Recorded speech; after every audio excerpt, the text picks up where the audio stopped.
수면 중 무호흡은 살이 찌면 찔수록 더 심해집니다. 쉽게 얘기하면 기도도 살이 쪄서 그런데요. 양압기 치료를 먼저 권해야 된다라고 진료 지침에 되어 있습니다. 양압기 치료가 그 다른 어떤 치료보다도 효과가 좋으면서 합병증이 적습니다. 효과가 거의 100%에 달한다라고 이해하시면 됩니다.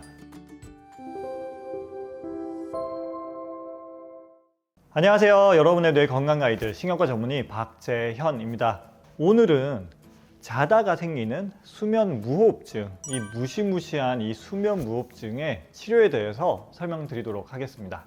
수면 무호흡증은 자다가 이렇게 기도가 좁아져 가지고 산소 공급이 잘 안 되니까 잠을 자주 깨거나 심장이나 폐, 혈관, 뇌혈관에 나쁜 영향을 미치는 병입니다. 잠깐은 문제가 없지만 이게 5년, 10년, 15년, 20년 자꾸 반복되다 보니까 나중에 심장병이라든지 뇌졸중, 치매, 당뇨, 고혈압, 고지혈증, 비만, 자다가 생기는 돌연사 등등의 여러 가지 문제를 일으키는 병이라고 생각을 하시면 됩니다. 우리가 누구나 다 코골이가 흔하게 있으니까 별거 아니겠지 라고 생각하시지 마시고요.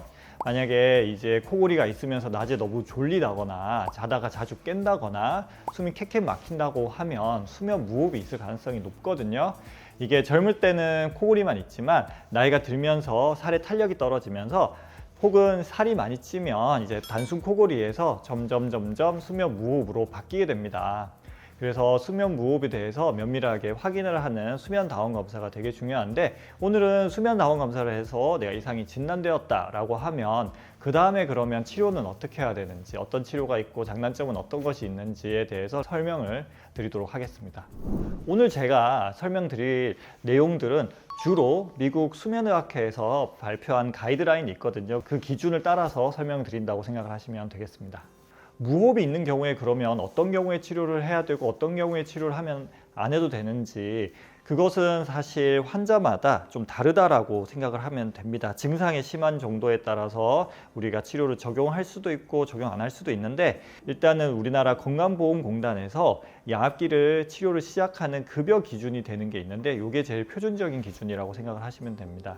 세 가지 기준이 있어요. 수면다원 검사를 해서 이제 무호흡이나 저호흡 지수라는 것을 우리가 얻게 됩니다. 이 무호흡, 저호흡 지수가 1시간에 15 이상인 경우에는 다른 증상 상관없이 양압기 치료가 급여 적용이 되고요. 두 번째로 무호흡, 저호흡 지수가 10 이상이면서 불면증, 주간 졸음, 인지기능 감소, 기분 장애 같은 증상이 있는 경우 역시 급여 적용이 됩니다.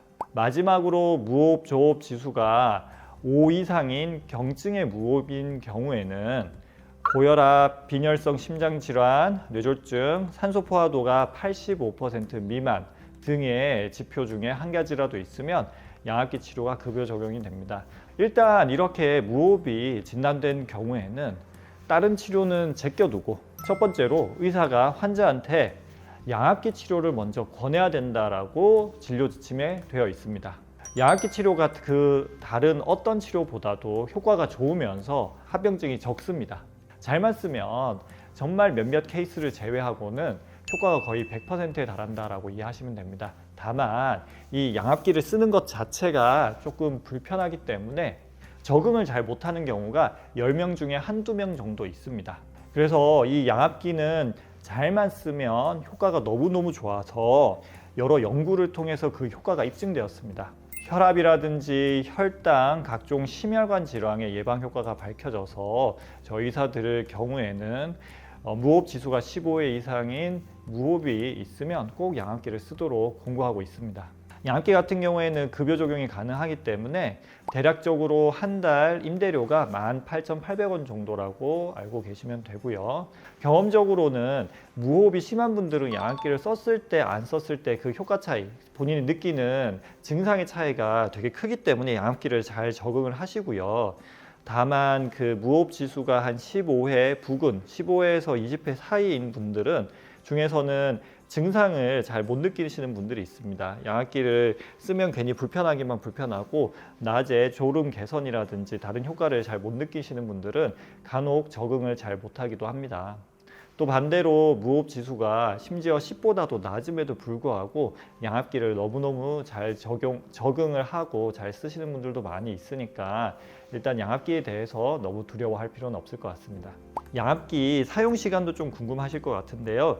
여러 연구에서는 6시간 이상 쓰는 게 최적이라는 결과가 있습니다. 근데 우리가 현실적으로 하루 6시간 자는 내내 양압기 쓰기가 힘든 수가 있어요. 그래서 2시간씩만 쓰는 경우에도 한번 연구를 해봤더니 최소 2시간 이상만 쓰더라도 안 쓰는 것보다는 훨씬 효과가 좋다라고 이미 밝혀져 있으니까 사용 시간 6시간 이상을 준수하면 좋겠지만 그 시간을 못 쓴다고 하더라도 바로 포기하지 말고 2시간씩이라도 쓰는 노력을 하시면 좋을 것 같아요. 그리고 만약에 양압기 치료가 표준 치료인데 이 양압기 치료에 실패했다, 양압기 너무 불편해서 못 쓰거나 다른 문제로 양압기를 사용하지 못한다라고 하면 대체 치료를 생각해 볼 수가 있습니다. 첫 번째로 말씀드릴 것은 행동요법입니다. 이 행동요법은 사실 무호흡이 없거나 보험 기준에 적용되지 않는 경증의 무호흡인 경우에도 적용하면 도움이 많이 되는 것이고, 양압기를 하시는 분들에게도 기본적인 행동 치료는 저는 꼭 하라고 설명을 드리고 있습니다. 첫 번째로 제일 중요한 건 뭘까요? 바로 체중 감량입니다.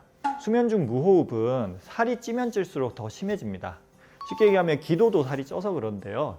연구를 해보니까 10%의 체중이 늘면 무호흡 정도가 약 32%가 증가를 하고, 체중을 10%를 빼면 무호흡 지수가 약 27% 감소한다는 연구 결과가 있습니다.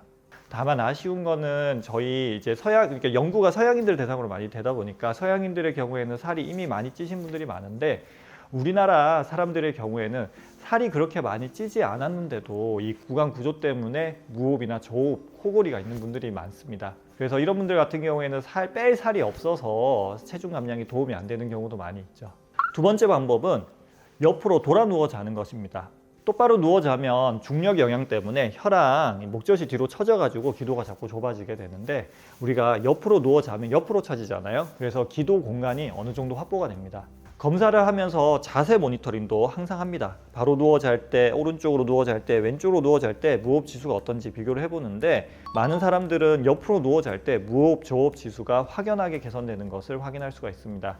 그래도 옆으로 누워 자도 무호흡이 완전히 없어지는 게 아니라 그래도 있는 분들이 대부분이기 때문에 양압기 치료나 다른 치료가 필요하긴 하지만 그게 여의치 않을 경우에는 옆으로 누워 자는 게 한 가지 대안이 될 수 있습니다. 세 번째로 말씀드린 행동요법은 바로 금주입니다.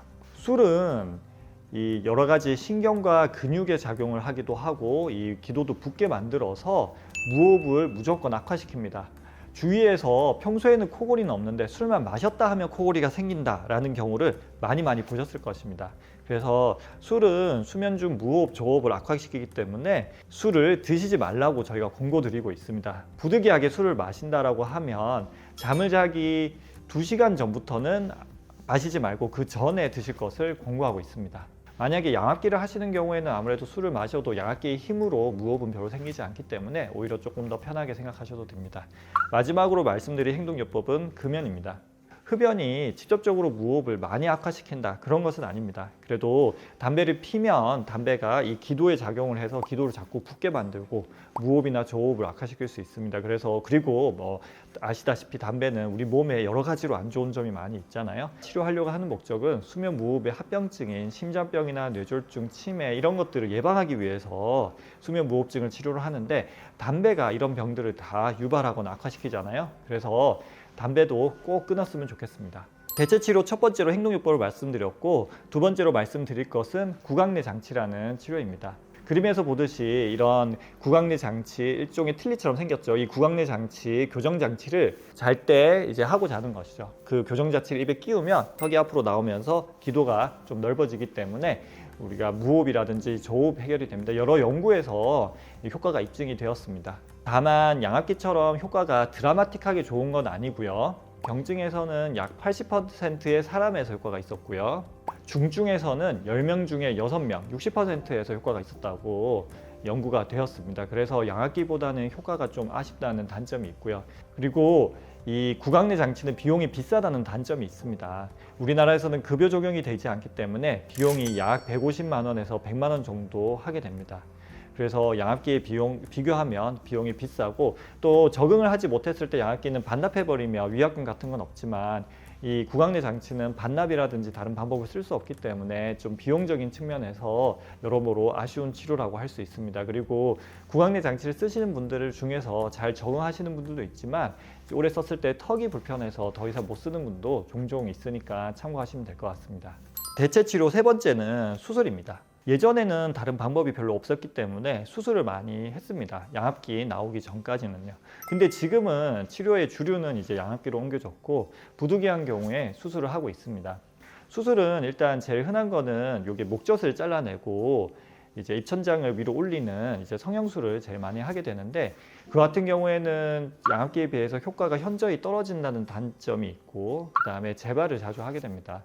그래서 그런 점이 좀 아쉽기는 하고요.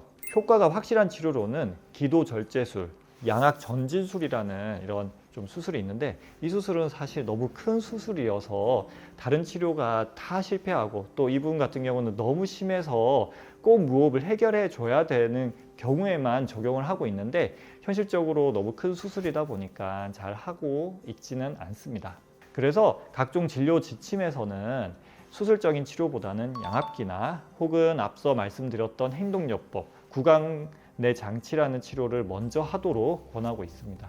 마지막으로 설명드릴 대체 치료는 이제 보조 치료인데, 대표적으로 비만을 해결하기 위한 수술이 있습니다.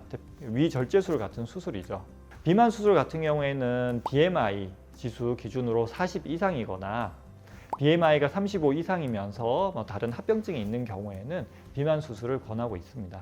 이런 경우에는 비만 수술을 해서 살이 빠지면 무호흡이 좋아지는 결과를 볼 수가 있는데, 얼마 전에 제 환자분 중에 한 분도 근처 병원에서 비만 수술하고 나서 살이 많이 빠지고 그와 동시에 무호흡 지수가 많이 개선된 것을 확인할 수가 있었습니다.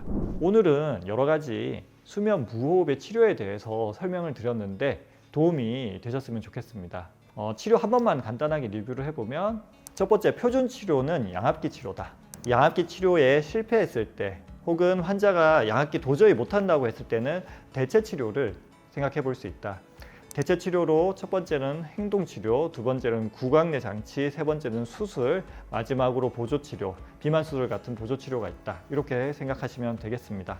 오늘 영상이 도움이 되셨으면 좋아요, 구독 부탁드릴게요. 오늘도 문제없는 건강하고 행복한 잠을 주무셨으면 좋겠습니다. 신경과 전문의 박재현이었습니다.